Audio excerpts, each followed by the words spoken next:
Hello students, you are watching Front Line Accounting. और इस बार मैं जो आपके लिए चैप्टर लेकर आया हूं वो लाया हूं कैश फ्लो स्टेटमेंट का। जी हाँ, कैश फ्लो स्टेटमेंट का चैप्टर। और कैश फ्लो स्टेटमेंट का चैप्टर बहुत ही अच्छा है। 6 नंबर से 8 नंबर तक के क्वेश्चन इसमें आते हैं। और आपका सबसे लास्ट का जो क्वेश्चन होगा वो कैश फ्लो स्टेटमेंट का होगा। इसी के साथ साथ 2 MCQ हो सकती है या एक की एक्टिविटी होती है हमारे पास। कौन कौन सी एक्टिविटी, अगर हम ध्यान से देखें साथ साथ हम देखते हैं कि ऑपरेटिंग एक्टिविटी में कौन कौन सी बात आती है, किस तरह से कैश का इनफ्लो होता है और किस तरह से कैश का आउटफ्लो होता है। देन उसके बाद हम देखेंगे इन्वेस्टिंग एक्टिविटी। इन्वेस्टिंग एक्टिविटी में इनफ्लो यानी कि कैश किस तरह से आएगा और आउटफ्लो में किस तरह से कैश की पेमेंट जाएगी। और लास्ट में हम देखेंगे फाइनेंसिंग एक्टिविटी से रिलेटेड बातें हैं कि फाइनेंसिंग एक्टिविटी में ऐसी कौन कौन सी चीजें हैं जिससे कैश का इनफ्लो होता है और कैश का आउटफ्लो होता है। तो आते हैं ऑपरेटिंग एक्टिविटी की तरफ। एक्टिविटी हम देखेंगे कि ऑपरेटिंग एक्टिविटी किस तरह से बनाई जाती है। ऑपरेटिंग एक्टिविटी का फॉर्मेट क्या है। 6 नंबर का क्वेश्चन आना है। हो सकता है ऑपरेटिंग का जाए, हो सकता है इन्वेस्टिंग का जाए, हो सकता है फाइनेंसिंग का जाए।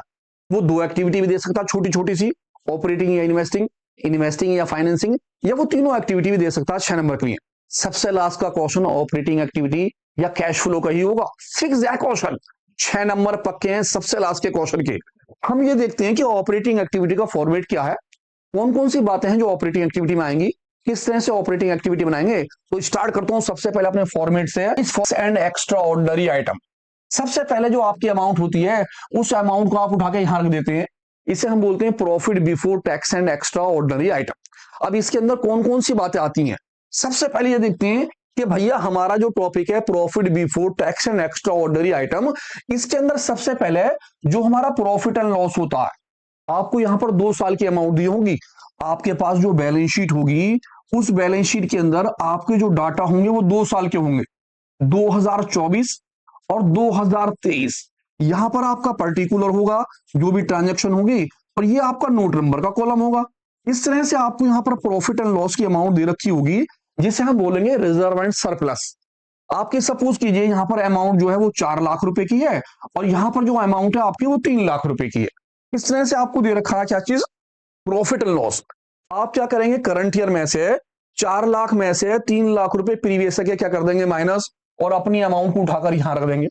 अब 4 लाख में से 3 लाख माइनस हो गए, आपके पास प्रॉफिट कितने का आया, 1 लाख रुपए का, यानी 1 लाख रुपए का आपके पास प्रॉफिट है। अब आपको ध्यान रखना कि जर्नल रिजर्व, क्वेश्चन में अगर जर्नल रिजर्व दे रखा हो और दोनों सालों के अंदर यहां पर रिजर्व है और दोनों सालों में अगर क्या हो रही हो इंक्रीजिंग, तो आप इस पैसे को यहां उठाकर रख लेंगे। जैसे for example last year general reserve, इस साल जनरल रिजर्व जो था वो 50,000 रुपए का था और यहां पर जनरल रिजर्व 40,000 रुपए का है। आप देखेंगे पहले 40,000 का था, 50,000 का हो गया, 10,000 रुपए यहां लिख देंगे। लेकिन सपोज कीजिए आपका जनरल रिजर्व पहले 90,000 का था, 90,000 का, और अब कितने का, 50,000 का, तो क्या हो गया, डिक्रीज। आप छोड़ देंगे, नहीं लिखेंगे। यानी कि लास्ट ईयर के मुकाबले इस ईयर आपकी अगर इंक्रीजिंग हो रही होगी यानी इंक्रीजिंग, तो आप उस पैसे को लिख लेंगे, डिक्रीजिंग होगी तो छोड़ देंगे। किसके अंदर, प्रॉफिट एंड लॉस में। दूसरी चीज डिविडेंड, अगर क्वेश्चन में डिविडेंड दे रखा है एक, तो आप चुपचाप उस डिविडेंड को उठाएंगे और यहां पर लिख देंगे। लेकिन सपोज कीजिए आपको 2 साल के डिविडेंड दिए हो, प्रीवियस ईयर का भी करंट ईयर का भी, 2 साल का, प्रीवियस ईयर का भी और करंट ईयर का भी। उसने बोला 2023 का डिविडेंड और 2024 का। 2023 का डिविडेंड 5,000 है और 2024 का डिविडेंड जो है वो कितने का, 6,000। तो आप प्रीवियस ईयर का, कौन सा वाला, प्रीवियस ईयर का डिविडेंड लेंगे और उस अमाउंट को यहां लिख देंगे। इस तरह से आपके प्रॉफिट में क्या क्या प्लस हो गया, जर्नल रिजर्व। आपके प्रॉफिट में प्लस हो गया डिविडेंड प्रीवियस ईयर का, कब, जब 2 साल के डाटा हो। अगर 1 साल की अमाउंट है तो चुपचाप उठाकर रख लेंगे, जब 2 साल की होगी तो आप देखेंगे प्रीवियस ईयर के पैसे। और लास्ट में हमारे पास है tax, income tax. Income tax current year का लिया जाएगा। अगर आपके पास टैक्स की अमाउंट दी है और टैक्स की अमाउंट उसने 2 साल की दे दी, तो आप क्या करेंगे, दोनों सालों में से ये देखेंगे कि भैया मेरा करंट ईयर का टैक्स कितने का है। सपोज कीजिए 2024 है और यहां पर है 2023। इन्होंने बोला टैक्स, टैक्स की अमाउंट यहां पर है हमारी 5,000 रुपए की और यहां पर मेरी अमाउंट है 7,000 की। तो मैं देखूंगा करंट ईयर में, मेरे करंट ईयर में कितने रुपए का टैक्स है। मेरा करंट ईयर का टैक्स 5,000 का है, मैं 5,000 रुपए उठाकर यहां रख डालूंगा। और सपोज कीजिए 2 साल की अमाउंट ना दी हो और आपको खाली उसने क्या बोल दिया हो कि भैया टैक्स जो है कितने का है, वो 5,000 का, 4,000 का, 3,000 का, तो आप चुपचाप जो है जो टैक्स उसने दिया होगा उसे उठा के यहां लिख देंगे। इस तरह से हमारा जो पहला स्टेप होगा, पहला स्टेप मींस आपके फॉर्मेट में सबसे पहली बात profit before tax and extra ordinary item जो होगा उसके अंदर आप वर्किंग नोट में इन चारों चीजों को प्लस करेंगे। प्रॉफिट, सबसे पहले प्रॉफिट के पैसे लिखेंगे, प्रॉफिट की अमाउंट लिखने के बाद आप किस चीज के पैसे लिखेंगे, प्रॉफिट के बाद जनरल रिजर्व, ध्यान रखेंगे जनरल रिजर्व में अगर इंक्रीजिंग है तो आप उसे लिख लेंगे। डिविडेंड 2 साल की अमाउंट होने पर प्रीवियस के पैसे लेंगे, आप यहां लिख लेंगे।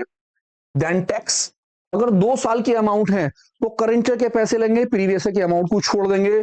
और जब ये सारा का सारा आपका टोटल निकल कर आ जाएगा तो ये टोटल आपका कराएगा profit before tax and extra ordinary item. इस पैसे को उठाकर आप यहां पर रख देंगे, इस जगह पर काम आपका हो जाएगा खत्म। उसके बाद आप यहां लिखेंगे प्लस नॉन कैश आइटम, कौन क्या चीज, नॉन कैश आइटम एक्सपेंसेस। अब यहां पर कुछ एक्सपेंसेस होंगे जिन्हें लिखा जाएगा और आप यहां पर इनके अमाउंटों को लिख देंगे। अब वो कौन से एक्सपेंसेस होंगे, नॉन कैश आइटम से मतलब है ऐसे एक्सपेंसेस जिन्हें हम कैश में नहीं करते, यानी वो एक्सपेंसेस जो हमारी कंपनी के अंदर बिना कैश के होते हैं। अब ये एक्सपेंसेस कौन कौन से होते हैं, कौन से होते हैं, नॉन कैश, ऐसे एक्सपेंसेस जो कैश के अंदर नहीं होते। सबसे पहला डेप्रिसिएशन, आपका जो डेप्रिसिएशन होता है वो कैश में नहीं होता, आप इसे बोलते हो नॉन कैश एक्सपेंसेस। अगर डेप्रिसिएशन क्वेश्चन में दिया है तो आप यहां पर नाम लिखेंगे डेप्रिसिएशन और इसकी अमाउंट उठाकर यहां रख लेंगे।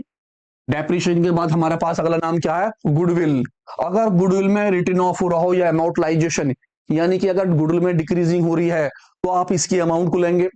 Loss on sale of assets, fix assets, किसी भी फिक्स एसेट्स में machine, plant, land, building, furniture, इनमें से किसी में भी अगर बेचने पे लॉस हो जाता है, क्या हो जाता है, लॉस, तो आप इसे यहां उठाकर रखेंगे किसमें, एक्सपेंसेस में। कौन से एक्सपेंसेस, नॉन कैश एक्सपेंसेस के अंदर। इंटरेस्ट पेड, अगर आप इंटरेस्ट पेड कर रहे हैं तो नॉन कैश एक्सपेंसेस में आएगा। डिस्काउंट ऑन डिबेंचर्स, प्रीमिलरी एक्सपेंसेस, ये सारे की सारी बातें अगर इनमें से किसी में भी आपको नाम दे रखा हो तो आप उनके नाम यहां लिखेंगे और अमाउंट यहां लिख देंगे, नाम यहां और अमाउंट यहां, और इन सभी का टोटल उठाकर यहां पर रख लेंगे, सारे के सारे उठाकर आपके यहां पर आ जाएंगे इस साइड। 2 बातें आपकी आ गई। नंबर 1 आपके पास क्या आ गया, प्रॉफिट। नंबर 2 आपके पास क्या आ गया, नॉन कैश एक्सपेंसेस। आ जाते हैं नंबर 3। 3 लाइन छोड़ने के बाद आप फॉर्मेट में 3 लाइन छोड़ देंगे और आपका अगला जो नाम होगा उसका नाम होगा नॉन कैश आइटम में इनकम। क्या नाम होगा, इनकम। फॉर्मेट ध्यान रखिए, सबसे पहले जब आप फॉर्मेट बनाएंगे तो फॉर्मेट के अंदर क्या लिखेंगे, प्रॉफिट लॉस, कौन कौन सी बातें प्लस होनी है ये ध्यान रखना। खाली एक कॉपी पेंसिल लेके बैठ जाइए और ध्यान से ऐड करना। तो हमारा नाम है non cash item, non cash item में क्या हो गया, इनकम नाम। अब इनकम में कौन कौन सी बातें हैं, कौन सी होती है, वो इनकम जिससे हमारा प्रॉफिट बढ़ जाता है, जैसे कि profit on sale of assets. जब आप किसी भी एसेट्स को बेचते हो तो या तो गेन होता है या फिर क्या होता है, लॉस। अगर लॉस हो रहा है तो वो एक्सपेंसेस है, अगर गेन यानी कि प्रॉफिट हो रहा होगा तो आप profit on sale of fix asset यानी gain on sale of fix assets को इनकम के अंदर लिखेंगे। दूसरा रेंटल इनकम, अगर किसी भी तरह की अदर एक्सपेंसेस से कोई रेंटल इनकम होती है। देन इंटरेस्ट रिसीव, इनमें से अगर कोई सा भी नाम आपका आता है तो आप उस नाम के पैसे नाम यहां लिखेंगे और उसकी अमाउंट यहां लिख देंगे। इसी तरह नाम यहां लिखा जाएगा और अमाउंट यहां लिख देंगे, और जितनी भी चीजें होंगी उन सभी को उठाकर आप यहां लिख देंगे, इन सभी का टोटल, सबका टोटल बाहर आ जाएगा इस साइड। ऐसे इन सभी का टोटल कहां लिख देंगे, आप उठाकर बाहर रख देंगे। बस ये करना है आपको, नाम याद रखने हैं। थर्ड, अब इन सभी को प्लस माइनस करने के बाद जो आपका आंसर निकल के आएगा वो आंसर जो हमारा कहलाएगा वो क्या कहलाएगा साहब, हम इसे बोलेंगे profit before working capital change. आपकी वर्किंग कैपिटल से पहले का प्रॉफिट क्या है, इसे बोलते हैं profit before working capital change. Then इसके बाद अगला नाम जो होगा हमारा नंबर 4 पर, वो क्या होगा, इंक्रीजिंग करंट लायबिलिटी या फिर डिक्रीजिंग करंट एसेट्स। और इसके बाद अगला जो होगा नंबर 5 पे नाम, वो इसका अपोजिट होगा, लिखेंगे डिक्रीजिंग करंट लायबिलिटी या फिर इंक्रीजिंग करंट एसेट्स। अब इसके अंदर आपको ध्यान क्या रखना है कि भैया करंट लायबिलिटी कौन कौन सी हैं। आपको सबसे पहले देखना करंट लायबिलिटी, आपके पास करंट लायबिलिटी की 2 साल की अमाउंट होंगी। अब दोनों सालों के अमाउंट में अगर इंक्रीजिंग है तो आप ऊपर लिखेंगे, डिक्रीजिंग तो आप नीचे लिखेंगे। अब कौन कौन सी करंट लायबिलिटी होती है देखते हैं। लायबिलिटी, मुझे पता है आप सबको करंट लायबिलिटी याद है, लेकिन फिर भी मैं कुछ करंट लायबिलिटी लिख रहा हूं। इन करंट लायबिलिटियों से बाहर आपकी करंट लायबिलिटी नहीं आएगी। आपको ध्यान रखना करंट लायबिलिटी में सबसे पहले ट्रेड पेबल। अब ट्रेड पेबल में वो नाम ट्रेड पेबल का भी दे सकता है या क्रेडिटर्स या बिल पेबल का भी अलग अलग दे सकता है। 2 साल के डाटा होंगे। सपोज कीजिए उसने बोला क्रेडिटर्स 2024 और 2023, यहां पर उसने अमाउंट दे दी 5,000 रुपए की और यहां पर अमाउंट आपको कितने की दे दी 4,000 की। अब आपको ये देखना है कि करंट लायबिलिटी यानी क्रेडिटर्स में पहले अमाउंट 4,000 की थी, अब अमाउंट 5,000 की है, तो लायबिलिटी में इंक्रीजिंग हुई या डिक्रीजिंग। आपको देखना है कि लायबिलिटी में इंक्रीजिंग है या डिक्रीजिंग, तो क्या हुआ इंक्रीजिंग। इंक्रीजिंग होने की कंडीशन में आप यहां लिखेंगे इंक्रीजिंग करंट लायबिलिटी में, आप नाम यहां लिख देंगे और दोनों का डिफरेंस यहां, दोनों का डिफरेंस। सपोज कीजिए आपके जो है क्रेडिटर्स पहले थे 14,000 के और अब हो गए कितने के 5,000 के। तो इस कंडीशन में पहले 14,000 था, अब 5,000 हो गया, इंक्रीजिंग हुआ या डिक्रीजिंग। अब आप कहेंगे यार सीधी सी बात है, जब पहले 14,000 थे 5,000 हुए तो क्या हुआ डिक्रीज। डिक्रीज होने की कंडीशन में आप यहां लिखेंगे क्रेडिटर्स का नाम और इसका जो डिफरेंस होगा वो यहां लिख देंगे, दोनों का डिफरेंस। बस ये करना है, मेन चीज है करंट लायबिलिटी याद करना। अब करंट लायबिलिटी कौन कौन सी है एक बार दोबारा देखते हैं। ट्रेड पेबल जिन्हें हम क्या बोलते हैं क्रेडिटर्स या बिल पेबल। आउटस्टैंडिंग एक्सपेंसेस, इसको आप कभी कभी बोल देते हैं एक्सपेंसेस पेबल, बोर्ड में किसी भी नाम से आ सकता है, एक्सपेंसेस पेबल के नाम से भी आ सकता है, आउटस्टैंडिंग एक्सपेंसेस के नाम से आ सकता है, ट्रेड पेबल, क्रेडिटर्स या बिल पेबल, और लास्ट में एडवांस इनकम। यानी कि 1 2 3 4 5 6 6 नाम याद कीजिए, 7वां नाम नहीं आएगा। लायबिलिटी केवल 6 है, नाम चेंज है बस अलग अलग। आपने ये देखना है इंक्रीजिंग हो रही है डिक्रीजिंग, सीधा सा है। अगर आपके लायबिलिटी में इंक्रीजिंग होगी तो नाम यहां लिखेंगे और अमाउंट वहां, दोनों का डिफरेंस। डिक्रीजिंग है तो नाम यहां लिखेंगे, दोनों के डिफरेंस की अमाउंट यहां ले लेंगे। अब हम देखते हैं करंट एसेट्स कौन सी होती हैं। करंट एसेट्स, करंट एसेट्स में ध्यान रखना कि डिक्रीजिंग ऊपर और इंक्रीजिंग नीचे। लायबिलिटी में अगर आपकी क्या मेन देखना कि आपकी एसेट्स कौन सी होती है, करंट एसेट्स। आते हैं करंट एसेट्स के ऊपर, देखते हैं करंट एसेट्स कौन कौन सी होती हैं। एसेट्स, करंट एसेट्स के कौन कौन से नाम है, ध्यान से लिख लीजिए करंट एसेट्स के नाम। ट्रेड रिसीवेबल, सबसे पहला नाम है ट्रेड रिसीवेबल, जिससे आप क्या बोलते हो डेप्टर्स या बिल रिसीवेबल। यहां पर भी जी हाँ, यहां पर भी 2 साल के अमाउंट होंगे आपके पास, दोनों अमाउंटों का डिफरेंस देखना है इंक्रीजिंग है या डिक्रीजिंग। इसी तरह अगला नाम क्या है इन्वेंट्री, जिससे आप क्या कह देते हैं स्टॉक, या फिर नाम क्या है प्रीपेड, कार्ड इनकम। इनमें से कोई सा भी नाम, इनमें से किसी भी नाम के अंदर अगर इंक्रीजिंग या डिक्रीजिंग तो आप लेंगे। फॉर एग्जांपल आपके पास स्टॉक है, उसने भैया स्टॉक की अमाउंट 2024 में दी है और 2023 में। आपने कहा जी 2023 में और 24 में यहां पर 1,000 थे और यहां पर मेरी जो अमाउंट थी वो कितनी की थी 2,000 रुपए की। तो पहले आपके पास 2,000 थे, अब आपके पास कितने हो गए 1,000। स्टॉक, करंट एसेट्स, अब करंट एसेट्स में क्या हुई डिक्रीजिंग। जब करंट एसेट्स में क्या हो रही है डिक्रीजिंग, तो आप देखेंगे कहां है डिक्रीजिंग, ये डिक्रीजिंग करंट एसेट्स। यहां नाम लिखेंगे करंट एसेट्स का और इसकी अमाउंट उठाकर यहां रख देंगे। और अगर सपोज कीजिए आपकी करंट एसेट जो है यहां पर कितने की है 4,000 रुपए की, और पहले कितनी थी 2 की, और अब कितने की है 4 की, तो एसेट्स में क्या हो गई इंक्रीजिंग। इंक्रीजिंग होने की वजह से आप इसका नाम यहां लिखेंगे और दोनों अमाउंटों का डिफरेंस यहां। बस अब आपको ये 4 बातें याद करनी है, 1 2 3 4। 5वीं बात करंट एसेट्स, पांचों बातों को याद कीजिए, आपका फॉर्मेट तैयार है। क्वेश्चन क्या है, कहता ऑन 31 मार्च 2023, कहता दीपू कंपनी जो है इनका जो प्रॉफिट है वो है 1,25,000 रुपए का प्रॉफिट है, 1,25,000 का। और कहता है इन्होंने कुछ इंफॉर्मेशन दे दी, सबसे पहले दे दिया डेप्रीशिएशन। डेप्रीशिएशन कहां जाएगा, फॉर्मेट के हिसाब से ध्यान करिए कि डेप्रीशिएशन कहां जाना है। कहता एमोर्टलाइजेशन गुडविल, गुडविल में रिटर्न ऑफ हो गया 20,000 का। Gain on sale of machine, profit हो गया। मशीन का अगर प्रॉफिट या गेन है तो कहां पर जाएगा। कहता करंट एसेट्स और करंट लायबिलिटीज हमें दे रखी हैं एंड ऑफ द ईयर में। सबसे पहले मैंने ईयर देखा 2022 और मेरा ईयर जो है दूसरा वाला वो है 2023, यानी कि मुझे जो देखना है वो 2022 से 23 की तरफ देखना कि इंक्रीजिंग हो रही है या डिक्रीजिंग। सबसे पहले मैं देखता हूं मेरे पास एसेट्स क्या है और लायबिलिटी क्या है। मैंने देखा ट्रेड रिसीवेबल, ट्रेड रिसीवेबल क्या होता है एसेट्स। अब आपको ध्यान रखना है पहले एसेट्स है 35,000 की और अब 23 में एसेट्स हो गई 45,000 की, तो एसेट्स के अंदर क्या हो जाती है इंक्रीजिंग। मैं आ जाता हूं आगे, इन्वेंट्री, इन्वेंट्री मेरी एसेट्स होती है।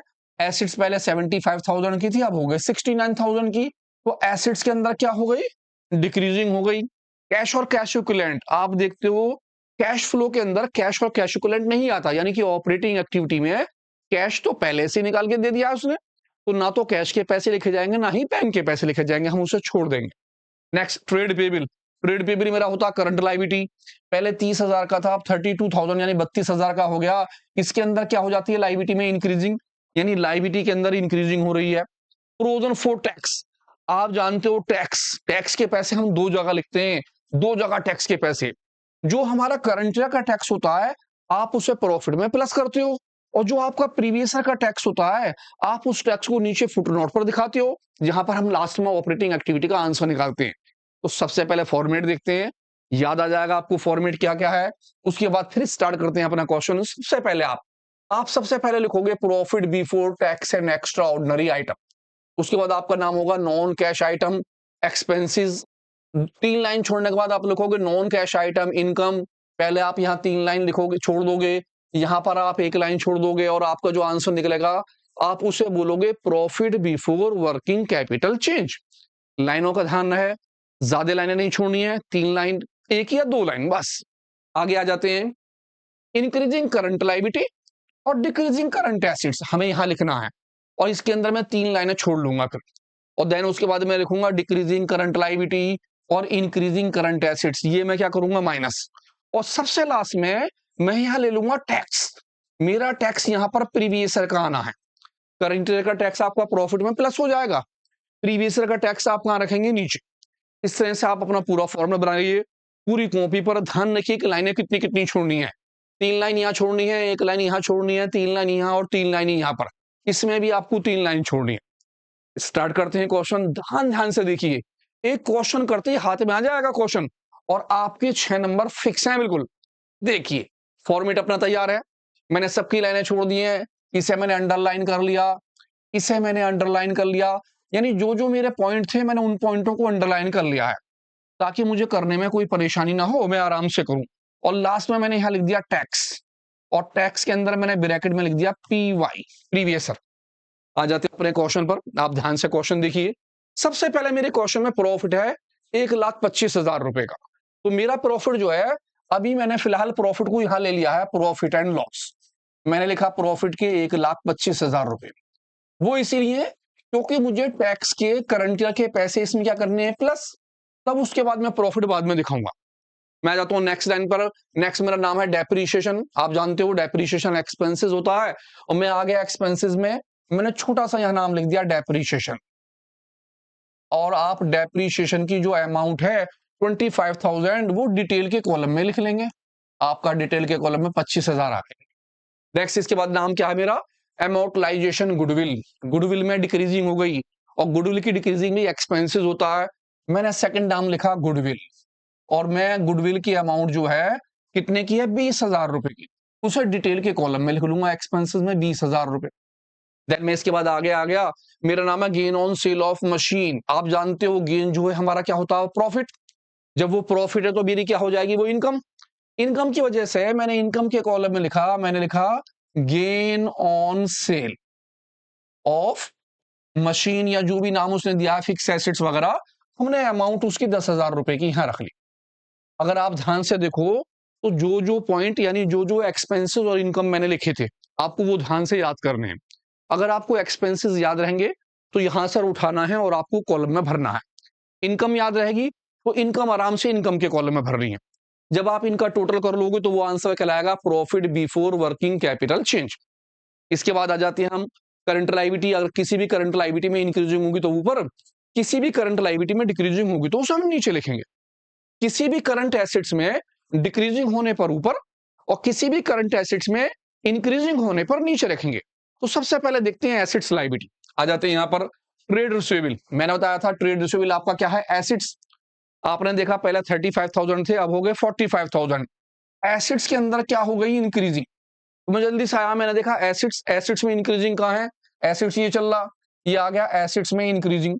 कितने रुपए का डिफरेंस, 35 से 45 माइनस कर दिया, और 10,000 का मैंने लिखा ट्रेड रिसीवेबल। और ट्रेड रिसीवेबल में मेरे दोनों अमाउंटों का डिफरेंस जो हो गया वो कितने का हो गया 10,000।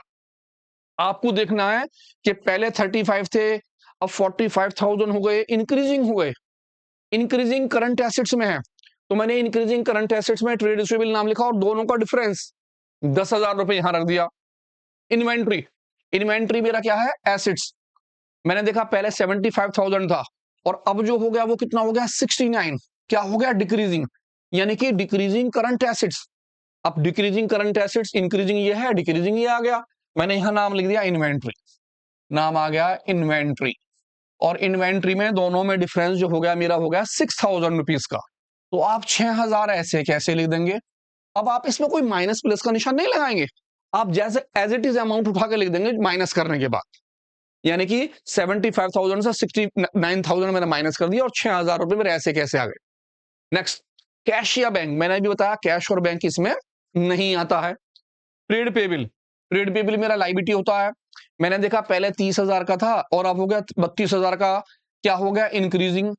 मेरी लाइबिलिटी में इंक्रीजिंग हो गई, लाइबिलिटी इस साइड है, डिक्रीजिंग नीचे और इंक्रीजिंग ऊपर। मैंने देखा ट्रेड पेबल है, इंक्रीजिंग में है तो यहां नाम लिखा ट्रेड पेबल, आपने नाम लिखा ट्रेड पेबल। और दोनों का डिफरेंस 30,000 से 32,000 माइनस हो गए और आपने 2,000 रुपए एज इट इज लिख दिया। कोई भी निशान नहीं लगाना है माइनस प्लस का, बस अमाउंट उठा के ऐसे कैसे रखनी। Next, provision for tax. अब टैक्स का पैसा है, जो मेरा टैक्स करंट ईयर का है वो तो मेरा जाएगा ऊपर। मैंने देखा जी 7,600, मेरा टैक्स आ गया 7,600 का। और मेरा टैक्स प्रीवियस का जो है 5,000 का है, मैंने 5,000 रुपए टैक्स के उठाकर यहां पर रख डाले।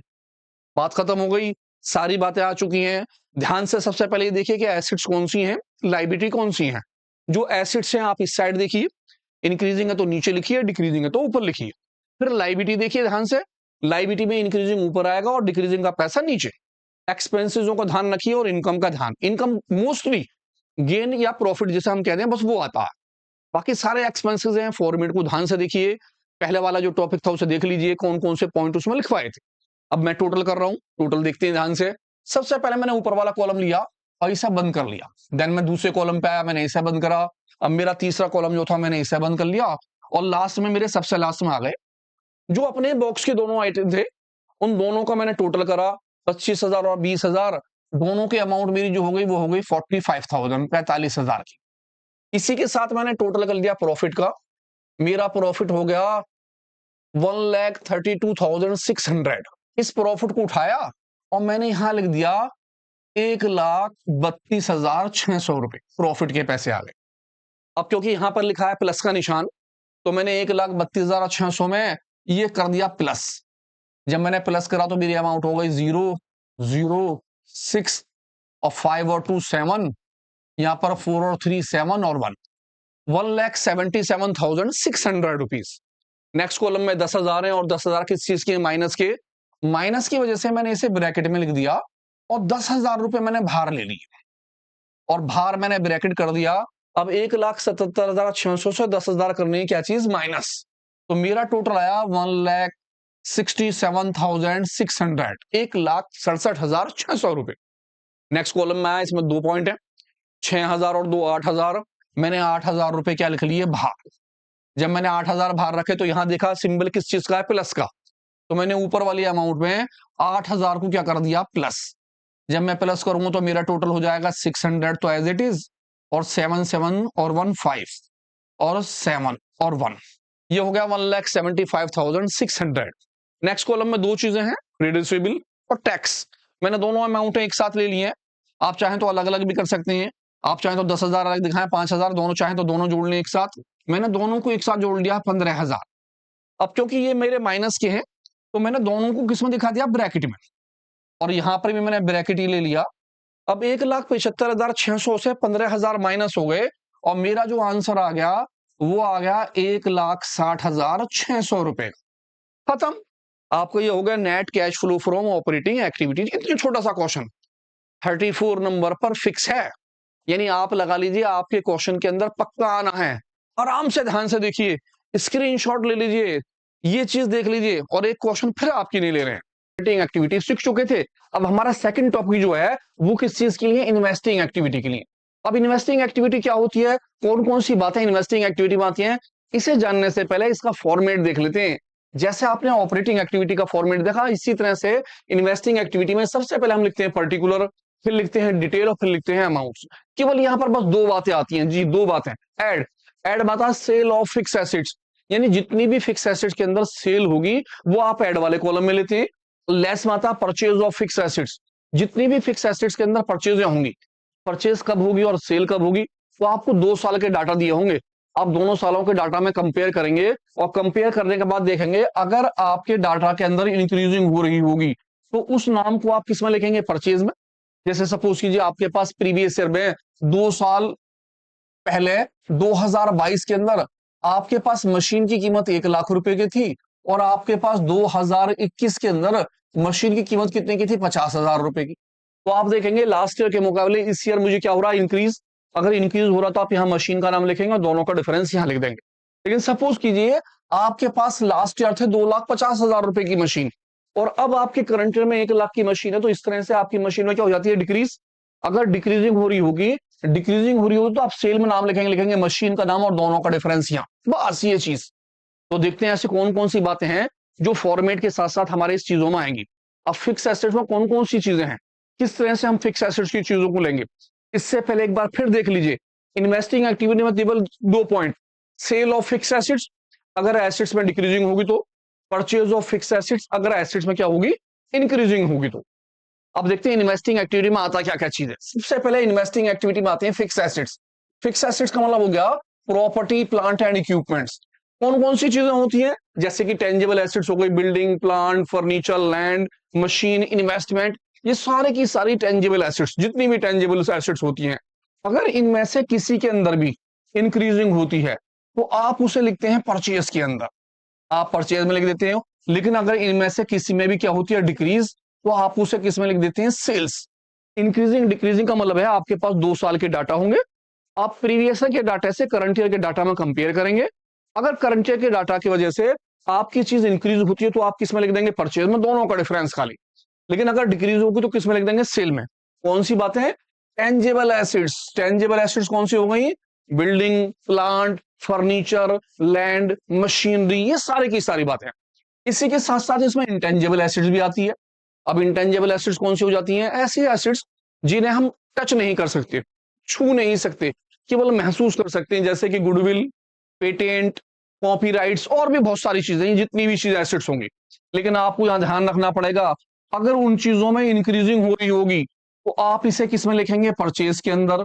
लेकिन अगर सपोज कीजिए उनके अंदर क्या हो रही होगी, डिक्रीजिंग, तो आप इसे छोड़ देंगे, इसके अंदर वो नहीं लिखी जाएंगी। क्यों नहीं लिखी जाएंगी, क्योंकि याद कीजिए इंटेंजिबल एसेट्स की डिक्रीजिंग ऑपरेटिंग एक्टिविटी में आती थी नॉन कैश आइटम यानी एक्सपेंसेस के अंदर, यानी कि डिक्रीजिंग जो है वहां एक्सपेंसेस में जाएगी, ऑपरेटिंग में।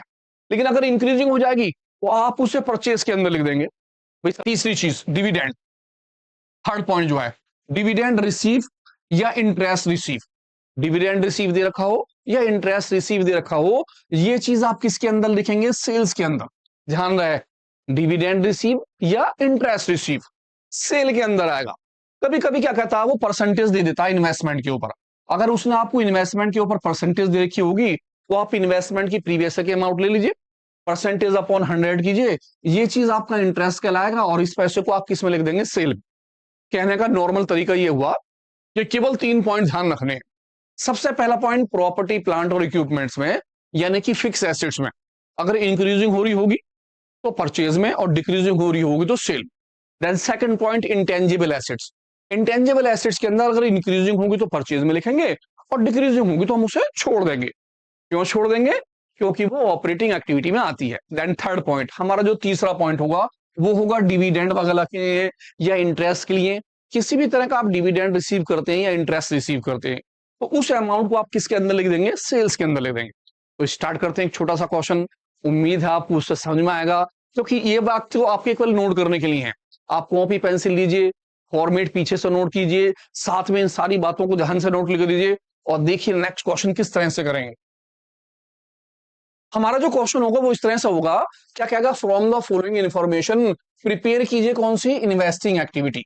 और आपको देगा पर्टिकुलर नोट नंबर 31 मार्च 2023 और 31 मार्च 2022।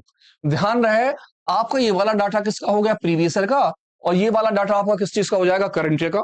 1 साल पहला वाला डाटा प्रीवियस ईयर, जैसे ऑपरेटिंग एक्टिविटी में करा था हमने, और ये वाला डाटा हमारा किसका हो गया, करंट ईयर का।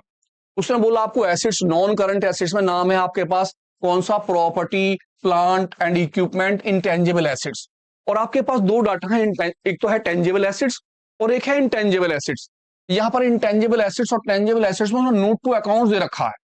जब क्वेश्चन के अंदर नंबर लिखा हो, किसके अंदर, नोट्स नंबर के अंदर, वो अमाउंट आप यहां से नहीं लेंगे, आपको नीचे वर्किंग नोट में आना पड़ेगा। आप वर्किंग नोट में देखेंगे यार, नंबर 1 जो है मेरा प्रॉपर्टी प्लांट एंड इक्विपमेंट, उसमें कौन कौन से डाटा है, आपके पास मशीन है और दूसरी चीज फर्नीचर है।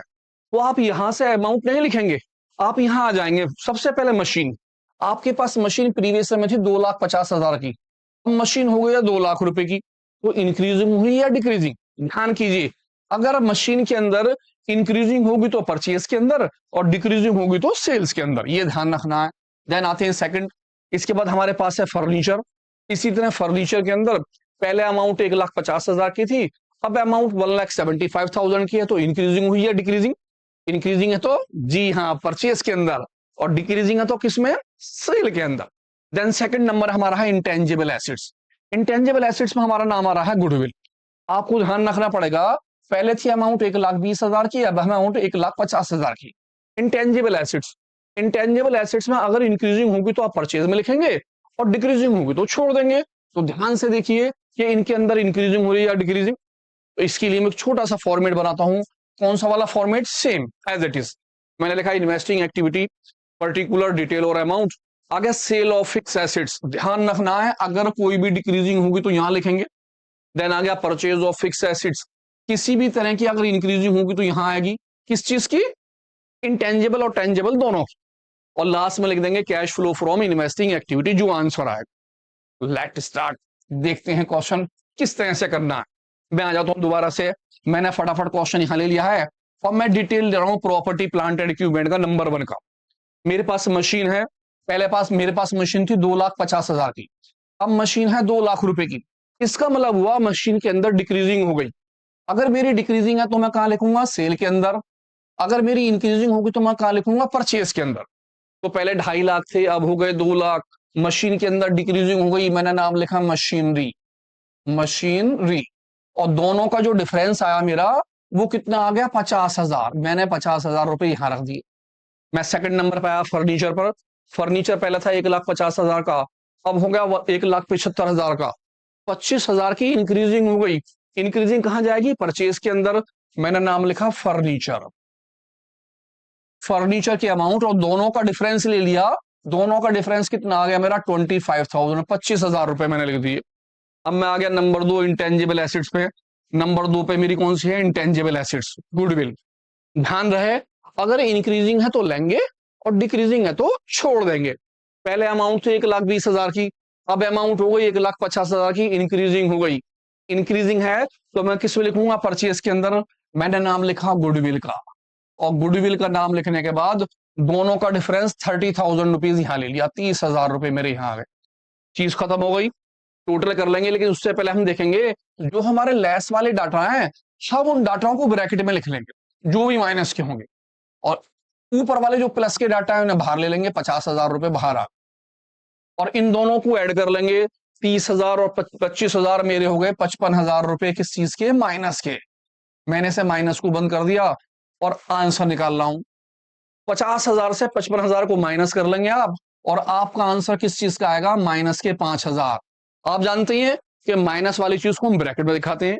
खत्म, इतना छोटा सा क्वेश्चन है, कुछ भी नहीं करना, बस आपको ध्यान ये रखना है कि अगर किसी भी फिक्स एसेट्स में इंक्रीजिंग है तो परचेज में, डिक्रीजिंग है तो सेल में। टेंजिबल एसेट्स, साथ में ध्यान रखना कि इंटेंजिबल एसेट्स में इंक्रीजिंग है तो लेंगे, डिक्रीजिंग है तो छोड़ देंगे। ध्यान से देखिए, शॉर्ट स्क्रीनशॉट ले लीजिए। एक क्वेश्चन फिर करता हूं आपके लिए, दूसरा क्वेश्चन देखिए क्या कहता है इस क्वेश्चन में। कहता from the following information prepare कीजिए इन्वेस्टिंग एक्टिविटी। आपके पास डाटा है 2023 के और 2022 के। कहता प्रॉपर्टी प्लांट एंड इक्विपमेंट में सबसे पहले हमारे पास टेंजिबल एसेट्स में नाम है, और दूसरे हमारा है इंटेंजिबल एसेट्स। लेकिन यहां पर दिया है सर नंबर 1। जब नंबर 1 दे रखा हो तो मैं कहां से देखूंगा, नोट टू अकाउंट से। मैंने फटाफट देखा नंबर 1, और नंबर 1 में मेरे पास नाम है machinery. Last year amount 1 lakh की थी, अब अमाउंट 2,50,000 की है, तो क्या देखूंगा, इंक्रीजिंग परचेज में और डिक्रीजिंग सेल में। देन सेकंड नंबर 2 है, मैं 2 वाले नंबर को यहां से देखूंगा इंटेंजिबल एसेट्स में। इंटेंजिबल एसेट्स में गुडविल नाम है। पहले अमाउंट 1,20,000 की और अमाउंट 75,000 की। याद है, इंक्रीजिंग है तो परचेज में और डिक्रीजिंग है तो जी हाँ छोड़ देंगे।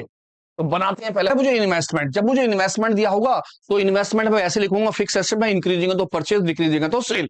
लेकिन मैं ध्यान रखूंगा मेरे पास क्या दे रखी है परसेंटेज। जब मुझे परसेंटेज दी हो तो क्या करूंगा परसेंट। और आप ये 10% अमाउंट जो लगाएंगे किस पर लगाएंगे, प्रीवियस ईयर पर, एक साल पहले वाली अमाउंट पर। आप देखेंगे कि एक साल पहले कितने पैसे थे, 1,00,000 रुपए, तो हम निकालेंगे इंटरेस्ट। जब आप इंटरेस्ट निकालेंगे तो प्रीवियस ईयर की अमाउंट मल्टीप्लाई परसेंटेज अपॉन 100 ले लेंगे।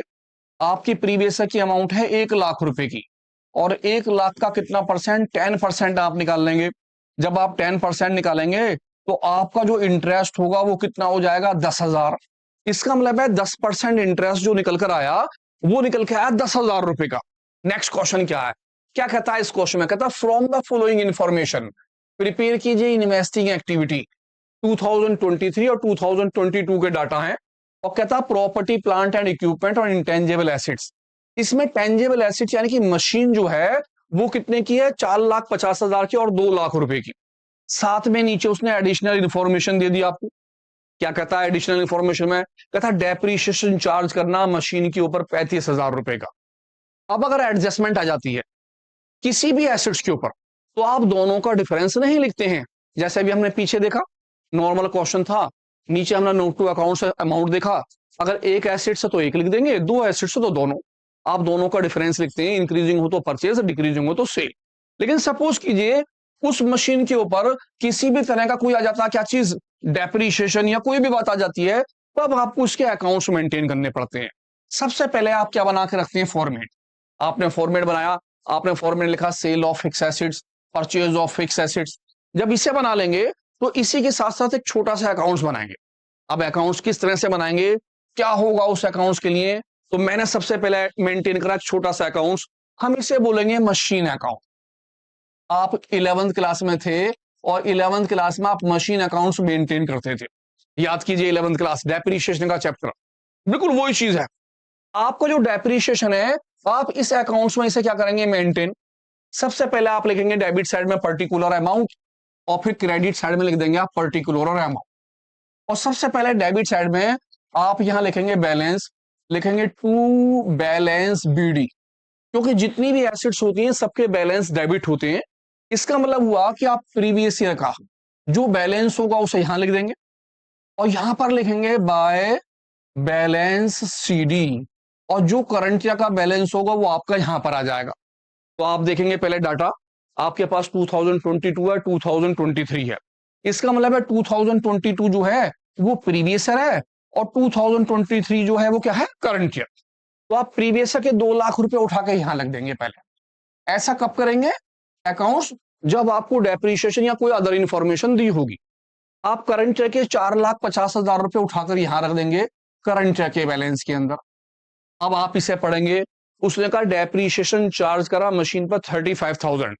अब याद कीजिए 11th क्लास में जब आप डेप्रीशिएशन का चैप्टर करते थे तो 11th क्लास में मशीन अकाउंट में डेप्रीशिएशन कहां लिखते थे, डेबिट साइड में या क्रेडिट साइड में, जी क्रेडिट साइड में। तो इस डेप्रीशिएशन को हम क्रेडिट साइड में लिख देंगे बाय डेप्रीशिएशन, डेप्रीशिएशन। और कितनी अमाउंट थी डेप्रीशिएशन की, मेरे पास 35,000।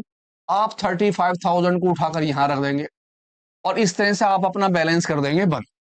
जब आप बैलेंस बंद करेंगे तो दोनों में से किसी ना किसी साइड का टोटल कम आएगा।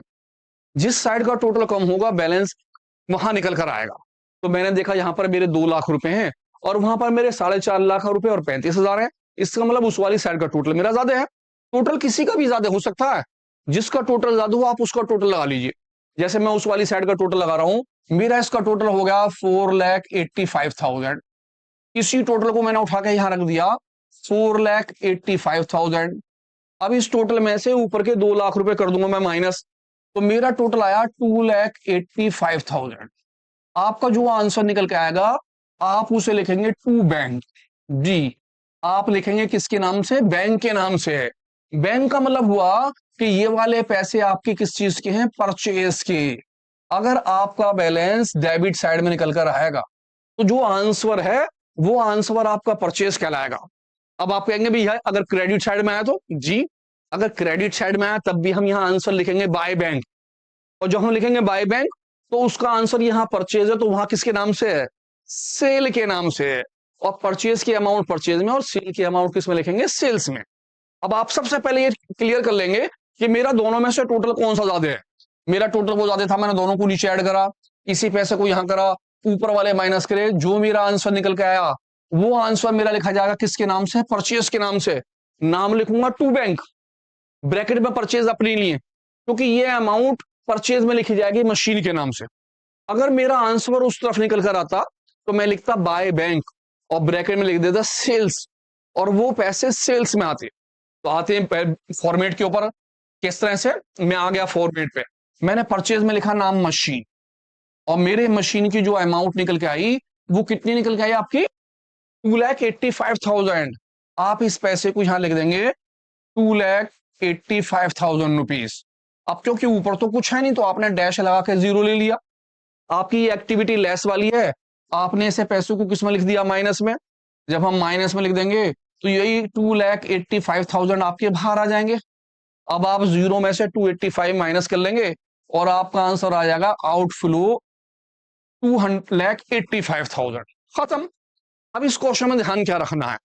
आपको इस क्वेश्चन में ध्यान रखना है कि अगर आपके क्वेश्चन के साथ कोई एडिशनल इंफॉर्मेशन आ जाती है, अब आपको ये देखना कि एडिशनल इंफॉर्मेशन है किस पर। कभी कभी यहां पर टेंजिबल एसेट्स दो भी हो सकती हैं, एक से ज्यादा। तो मेरी इंफॉर्मेशन जिसमें होगी मैं उसका तो अकाउंट्स बनाऊंगा, जिसके अंदर मेरी इंफॉर्मेशन नहीं हो गई मैं उसको माइनस करके लिखूंगा, इंक्रीजिंग है तो परचेज और डिक्रीजिंग है तो सेल। इसके लिए आप देखते हैं इस वाले क्वेश्चन में क्या कहता है। कहता है from the following information prepare कीजिए इन्वेस्टिंग एक्टिविटी। हमें दी है मशीन, उसने कहा मशीनरी जो है वो है 1,40,000 की और 2 लाख रुपए की, और साथ में दिए क्या चीज? Additional information. अब एडिशनल इंफॉर्मेशन दिए तो अकाउंट्स बनाना जरूरी है, जैसे कि आपने पीछे वाले क्वेश्चन में देखा। लेकिन यहां देखते हैं कि इस वाली बात में पीछे वाले से अलग क्या है। क्या कहता है वो? कहता है ए पीस ऑफ मशीन जिसकी कॉस्ट जो है 1,45,000 की है, डेप्रीशिएशन चार्ज करा 70,000 रुपए का, और सोल्ड कितने में करा? 35 में। तो देखते हैं इसके लिए क्या अकाउंट्स बनता है। लौट के आते हैं, सबसे पहले बनाते हैं अकाउंट्स। कहते हैं सेल ऑफ फिक्स एसेट्स और परचेज ऑफ फिक्स एसेट्स। ये तो हो गया फॉर्मेट। फॉर्मेट के बाद हम बनाना क्या चीज? अकाउंट्स। मैंने अकाउंट्स बनाया और अकाउंट्स में सबसे पहले यहां नाम लिख दिया मशीन का। आप मशीनरी का नाम लिख देंगे, और यहां आपकी साइड किस चीज की हो जाएगी? डेबिट की, और दूसरी वाली साइड जो आपकी हो जाएगी किस चीज की हो जाएगी? क्रेडिट। सबसे पहले आप अपने अकाउंट्स में लिखेंगे बैलेंस, लिखेंगे टू बैलेंस बीडी। बीडी का मतलब है प्रीवियस ईयर का डाटा यहां लिखना है। इधर आ जाएंगे क्रेडिट साइड में और आप लिखेंगे बाय बैलेंस सीडी, यानी कि करंट ईयर का डाटा आप यहां लिखेंगे। तो देखते हैं अकाउंट्स के अंदर हमारा जो मशीन है उसका प्रीवियस ईयर का डाटा है 2 लाख रुपए का, क्योंकि प्रीवियस ईयर की ये अमाउंट है, करंट ईयर की अमाउंट ये है ईयर के हिसाब से। तो प्रीवियस ईयर में है 2 लाख रुपए, मैंने प्रीवियस ईयर में लिख दिए 2 लाख रुपए। इसी तरह मैंने देखा करंट ईयर में 4,50,000 है, तो मैंने करंट ईयर के अंदर लिख दिए 4,50,000 रुपए। अब मैंने पढ़ना स्टार्ट करा, इसने बोला ए पीस ऑफ मशीन, इसकी कॉस्ट कितने की है? 1,45 की, डेप्रीशिएशन सेल। अब इसने डेप्रीशिएशन के साथ और बातें भी दे दी, जैसा सेल दे दिया। इन बातों को जब ऐसी बातें दे तो आपको छोटा सा यहाँ 3 बातें लिखनी है। सबसे पहले आपको लिखना है कॉस्ट, जो मशीन आप सोल्ड कर रहे हैं उसकी कॉस्ट कितनी है। कॉस्ट के साथ साथ ही आप यहां लिखेंगे डेप्रीशिएशन, वो इसमें से कर देंगे माइनस, जो निकल कर आएगा वो कहलाएगी आपकी बुक वैल्यू। इसमें से आप माइनस कर देंगे सेल्स के पैसे, और जो आपका आंसर निकलेगा वो कहलाएगा प्रॉफिट या लॉस। अब ध्यान कीजिए, ये वाली बात आपने कहां करी? ये सारी की सारी बात आपने करी थी 11th क्लास के चैप्टर के लास्ट में, जब सबसे लास्ट का टॉपिक आपका था तीसरा वाला। जब आप मशीन का तीसरा अकाउंट बनाते थे तो उस मशीन अकाउंट में ये सारी बातें लिखते थे। तो यहां से मैंने लिखना चालू करा, मेरी कॉस्ट जो है कितने की? 1,45,000 की। मैंने सबसे पहले यहां लिख दिया 1,45,000 की कॉस्ट। देन इसके बाद मैंने देखा मेरे पास क्या है? डेप्रीशिएशन, और वो कितने का? 70,000 का। मैंने डेप्रीशिएशन को डेप्रीशिएशन के सामने लिख दिया 70,000 रुपए। आगे उसने कहा सेल करी 35 की, सेल के पैसे को सेल्स के साथ लिख दिया 35,000।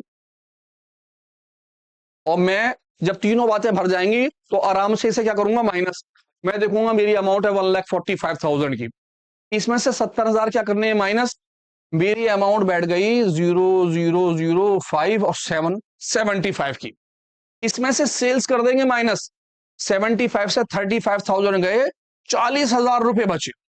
अब आपको ये बताना है कि 40,000 प्रॉफिट के बचे या लॉस के।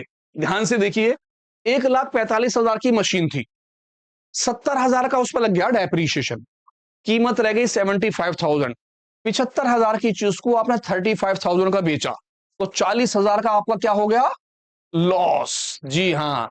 अब इनमें से एक तो डेप्रीशिएशन के पैसे, एक सेल के पैसे और एक लॉस के पैसे, ये सारे की सारी अमाउंटें आपकी इस साइड लिखी जाएंगी। किस तरह से लिखेंगे, सबसे पहले हम लिखेंगे डेप्रीशिएशन।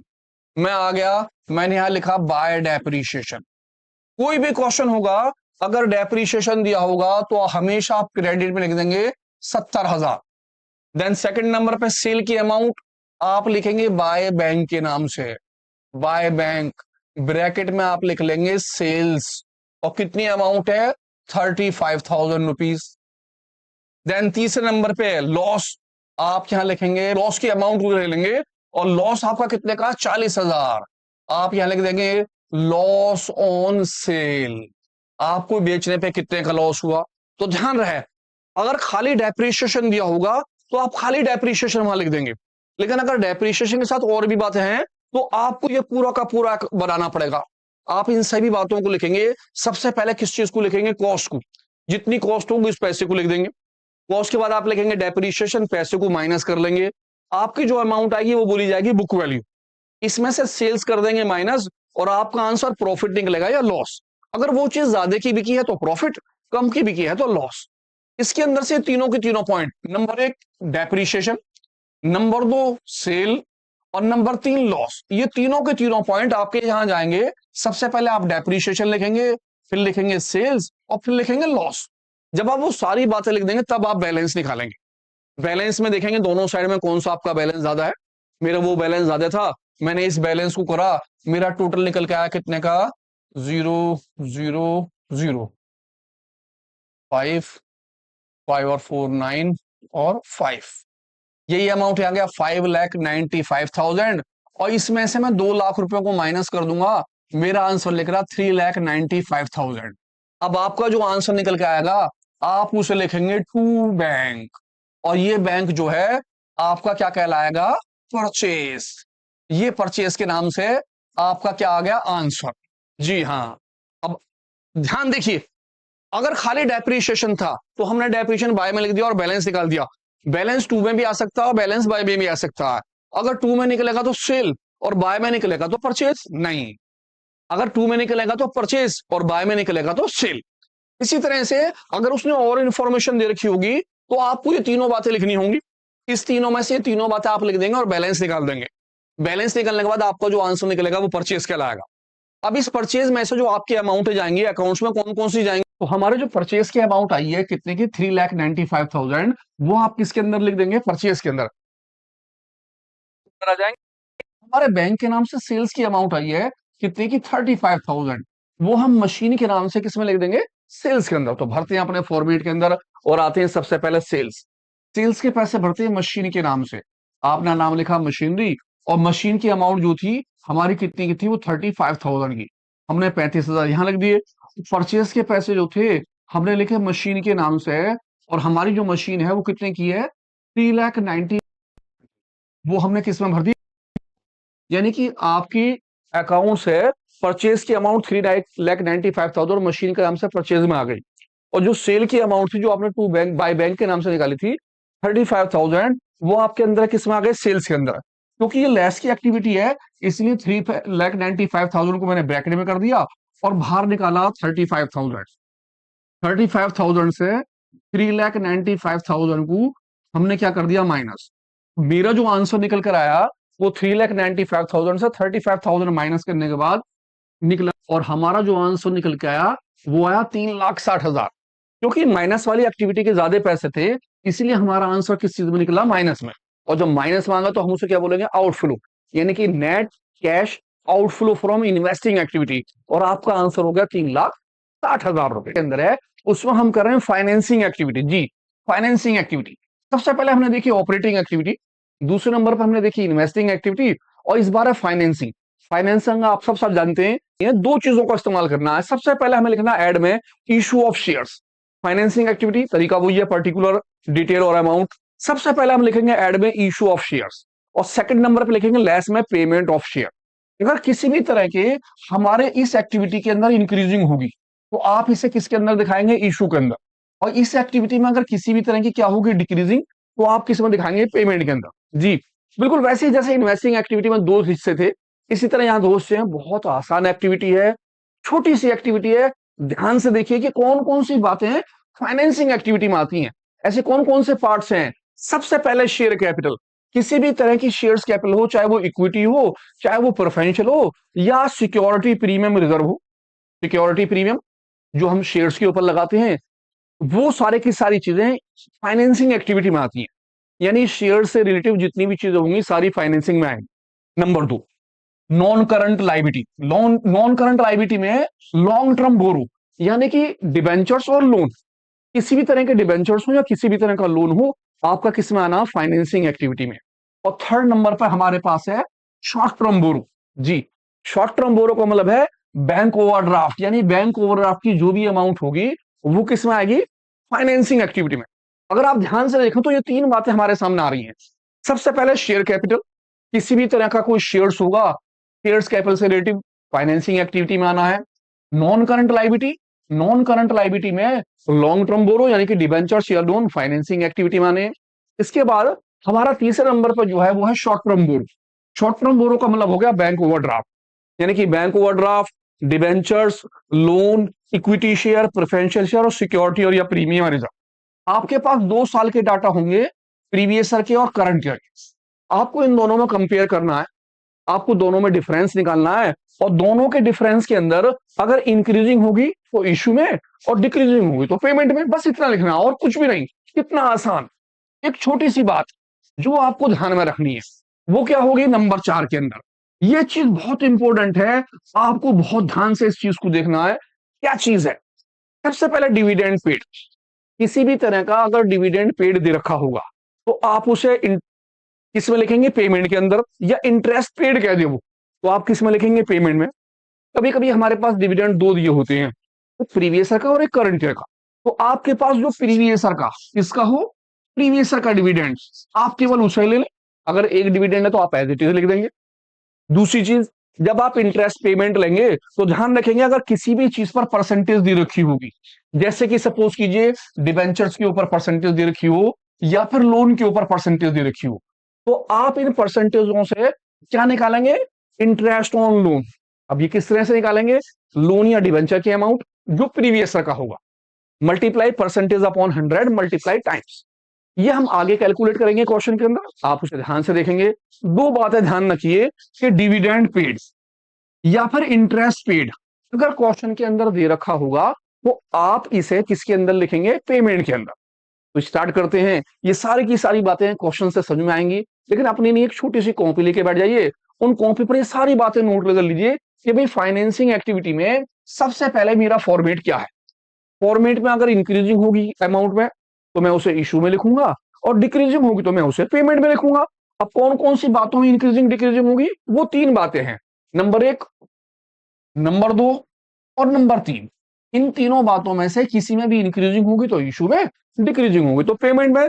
लास्ट में ऐसा ध्यान रखूंगा कि डिविडेंड पेड अगर दे रखा होगा तो मैं उसे पेमेंट में लिखूंगा, इंटरेस्ट पेड दे रखा होगा तो मैं उसे पेमेंट में लिखूंगा। इंटरेस्ट निकालने का तरीका, जिस भी चीज पर परसेंटेज होगी उसकी अमाउंट ले लूंगा मैं, मल्टीप्लाई परसेंटेज अपॉन 100 कर दूंगा। टाइम होगा तो टाइम के हिसाब से लगा दूंगा। Let start. देखते हैं छोटा सा क्वेश्चन, बहुत सा क्वेश्चन आपके लिए है। क्या कहता है, कहता फ्रॉम द फॉलोइंग इंफॉर्मेशन, आप प्रिपेयर कीजिए कौन सी, फाइनेंसिंग एक्टिविटी। 2 साल के डाटा है 2023 और 2022 के डाटा। क्वेश्चन के अंदर उसने बोला equity and liability, share holder fund, और आपको शेयर कैपिटल दे दी है, लिखा नंबर 1 3,75,000 3,35,000। आप जानते हैं जब आपको नंबर दिया हो नोट टू अकाउंट्स तो वो डिटेल आप नीचे से देखते हैं, ऊपर से नहीं देखते। तो मैंने देखा यार नंबर 1 का मतलब क्या है, नंबर 1 का मतलब मेरे पास जो है वो क्या क्या चीज है, इक्विटी शेयर और प्रेफरेंशियल शेयर। तो मुझे दोनों के दोनों जो है किस में लेने हैं, वो अपने फाइनेंसिंग एक्टिविटी में। मुझे देखना भाई प्रीवियस ईयर कितने पैसे थे, करंट ईयर में कितने पैसे हो गए, इंक्रीजिंग हुई या डिक्रीजिंग। अगर इंक्रीजिंग है तो मैं किस चीज में लिखूंगा, इंक्रीजिंग होगी तो मैं लिखूंगा किसके अंदर, इशू वाले में। और डिक्रीजिंग होगी तो मैं किस में लिख दूंगा, पेमेंट वाले में। बस ये बात ध्यान रखनी है आपको। आ जाते हैं फिर लौट के, मैं फिर आ गया 8% प्रेफरेंशियल शेयर। जब कभी प्रेफरेंशियल शेयर पे परसेंटेज देखी हो तो उसका कोई मतलब नहीं है, आपको वो परसेंटेज नहीं लगानी, केवल दिखाने के लिए है बस। आप देखेंगे प्रीवियस ईयर में कितने पैसे थे, करंट ईयर में कितने पैसे हैं, इंक्रीजिंग हुई डिक्रीजिंग। अगर इंक्रीजिंग हुई है तो मैं किस में लिखूंगा, इशू के अंदर। डिक्रीजिंग हुई तो किस में लिखूंगा, पेमेंट के अंदर। फिर मैं इसके बाद आ गया अगले पॉइंट पे, लॉन्ग टर्म बोरो नंबर 2। नंबर 2 है तो मैं फिर नीचे आ गया भैया नंबर 2 पर। नंबर 2 पे लिखा 12% डिबेंचर, 12% डिबेंचर। अब मैं देखूंगा डिबेंचर के अंदर पहले 50,000 थे, अब 75,000 हो गए। इंक्रीजिंग हुई या डिक्रीजिंग। साथ में इसने दे दी परसेंटेज।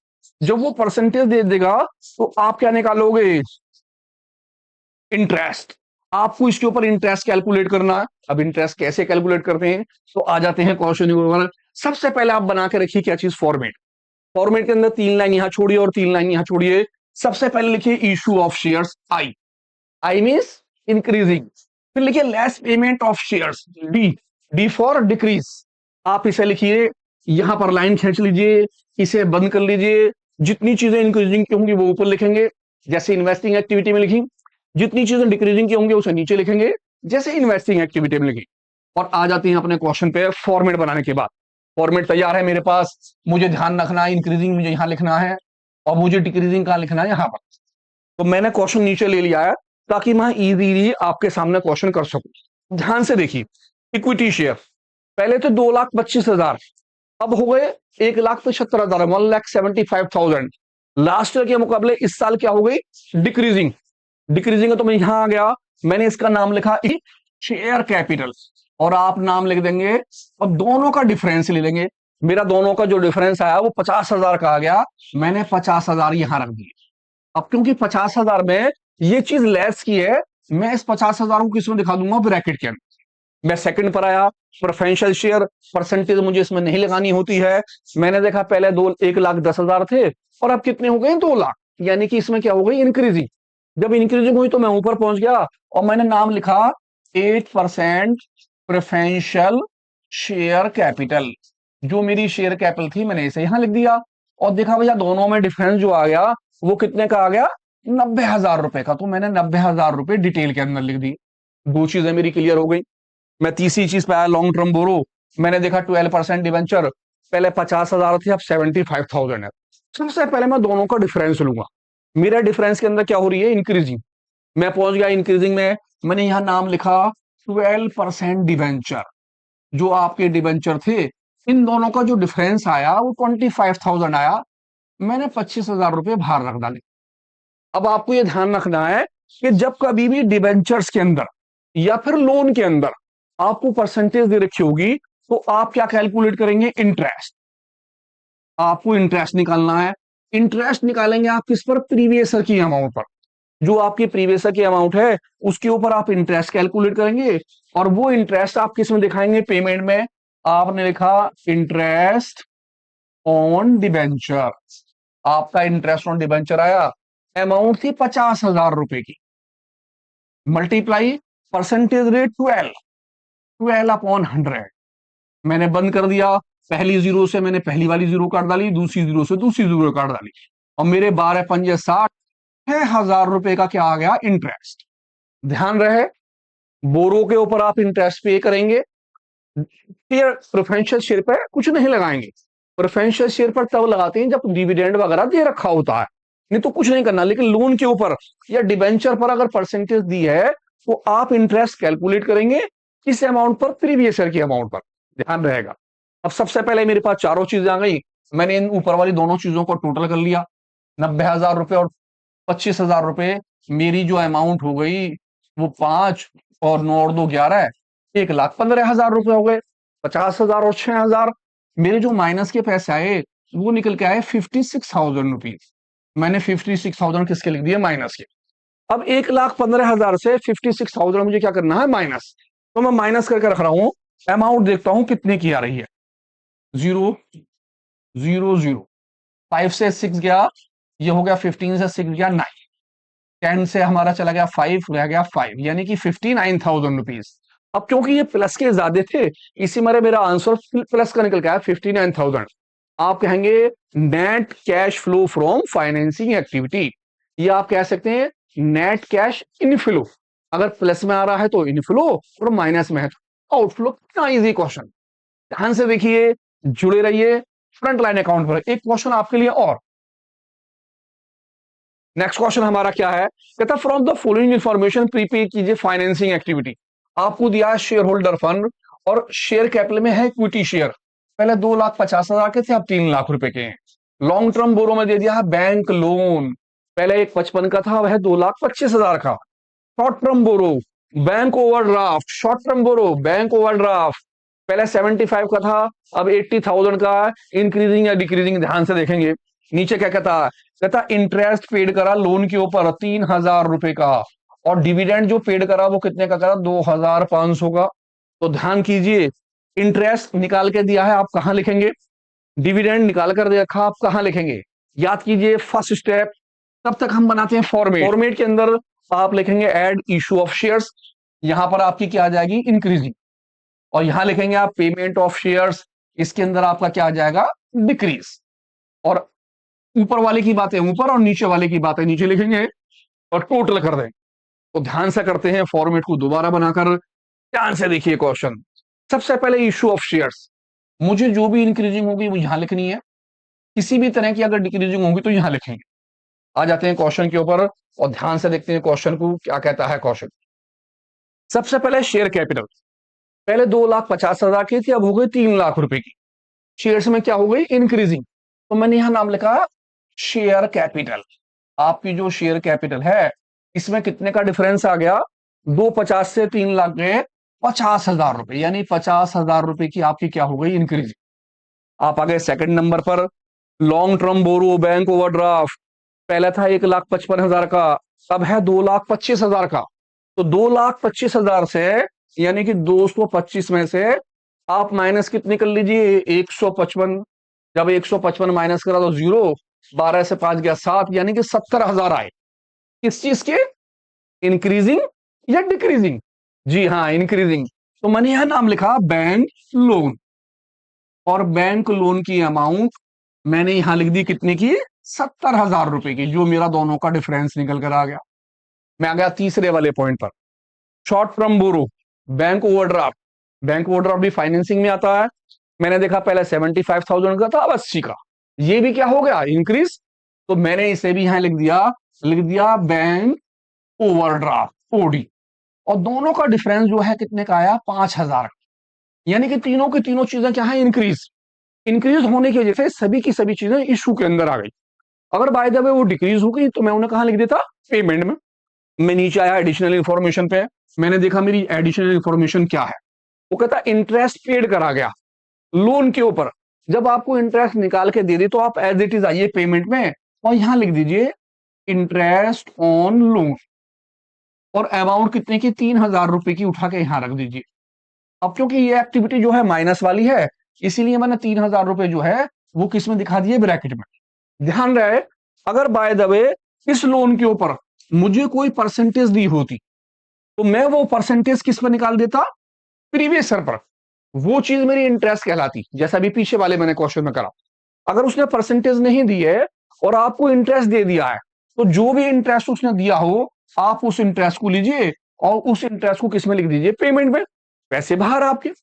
अब उसने बोला डिविडेंड पेड करा, डिविडेंड भी इसी में आता है, आपने यहां लिख दिया डिविडेंड।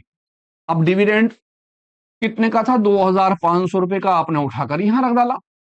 अब डिबेंचर में या लोन के अंदर जो हम पैसा पे करते हैं उसे हम बोलते हैं इंटरेस्ट, और जो हम शेयर होल्डर को पैसा पे करते हैं उसे हम बोलते हैं डिविडेंड। बात वही है, अगर उसने आपको डिविडेंड दिया है पेमेंट करने के लिए तो आप किस में लिख देंगे, पेमेंट में, यानी पेड करा आपने। अगर इंटरेस्ट है तो आप क्या करेंगे, पेड, आप उसे पेमेंट में लिख देंगे। अगर इंटरेस्ट ना देकर वो क्या दे देगा, परसेंटेज, तो आप ध्यान रखेंगे आप प्रीवियस की अमाउंट लेंगे, परसेंटेज अपॉन 100 करेंगे और इंटरेस्ट के नाम से पैसे लिख देंगे। अब बंद कर लेंगे इस एक्टिविटी को पहले की तरह से, जैसे हमने बंद करा था, मैंने टोटल कर लिया ऊपर के सारे, मेरे ऊपर के कर लेंगे और देखेंगे ऊपर का मेरा टोटल कितना आता है। मेरा ऊपर का टोटल इन तीनों को मैंने जोड़ दिया 5 और 7 5 12, यानी कि मेरा टोटल आया 1,25,000 रुपए का ऊपर का टोटल। अब मैं नीचे का करता हूँ 3,000 और 2,000, मेरे हो गए 5,500 रुपए। ये मेरा क्या आया पेमेंट का, क्योंकि ब्रैकेट में था मैंने माइनस कर दिया। अब 1,25,000 से 5,500 में क्या कर दूंगा माइनस।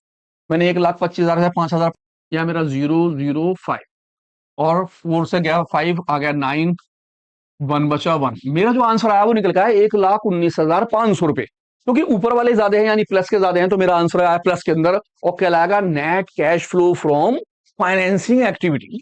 छोटा सा है, आपको केवल इंक्रीजिंग डिक्रीजिंग करनी है और कुछ नहीं करना।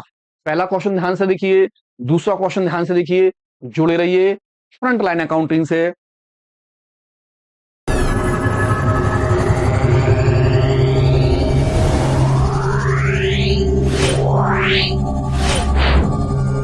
Yeah.